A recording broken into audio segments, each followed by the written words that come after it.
Welcome to Misty Biology. Let's learn something new. Here in this video, I'll discuss about the insertional inactivation.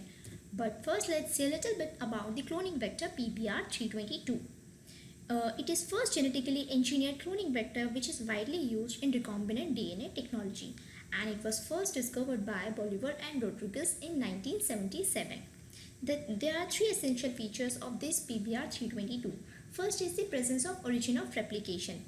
And this origin of replication, it is the sequence which helps this vector to replicate when it is present inside the bacteria. And it also contains two selectable markers gene. First is the ampicillin resistance gene and second is the tetracycline resistance gene.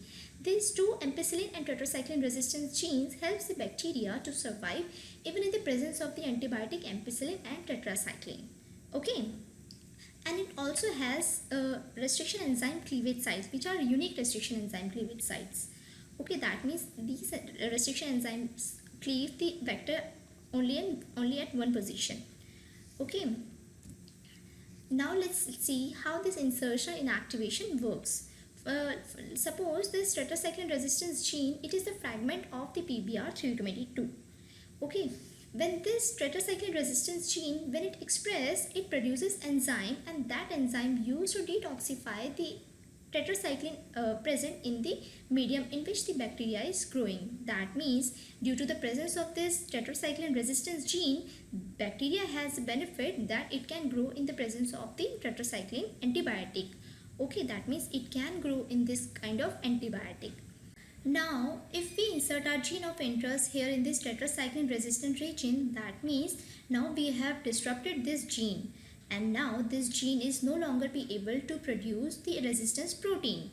Okay, so we have seen because of the insertion of this new gene, we have disrupted the original function of the previous gene.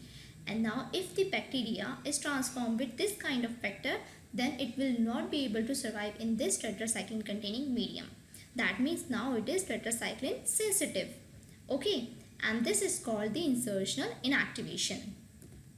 So we have seen this ampicillin in this ampicillin resistance and tetracycline resistance, that ampicillin resistance gene is intact. That means if the bacteria is transformed with this kind of vector, then bacteria will be able to survive in the ampicillin, but it will not be able to survive in this tetracycline because the tetracycline gene is inactivated because of the insertion of the gene of interest. Okay. Now let's understand the process how we can inactivate a gene by insertional inactivation. Here we'll use this PAM-H1 restriction enzyme, which has a unique restriction site at this tetracycline resistance region of this PBR322. Okay, after this cleavage, this vector opens up, and if we add our gene of interest, then this gene of interest is picked up by this vector, and there are possibility that this vector will not be able to pick up this gene of interest, and then it is self-ligated. We can also say this is that it is non-recombinant vector, okay, because it is not picking up this gene of interest. And here in the second case, we can say this is recombinant vector because the gene of interest is picked up by this vector. Okay, and here our main focus is to select the recombinant vector where our gene of interest is present. So for that, we have to go through two antibiotic selection process. First is the ampicillin antibiotic selection, and second is the tetracycline antibiotic selection. Okay.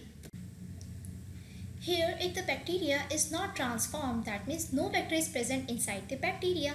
That means at this time, this bacteria is not be able to survive in presence of this ampicillin and tetracycline in the medium. And in the second case, if the bacteria is transformed with non-recombinant vector, that means the genes ampicillin and tetracycline resistance genes, these will be intact and bacteria will be able to survive in both the medium. Okay.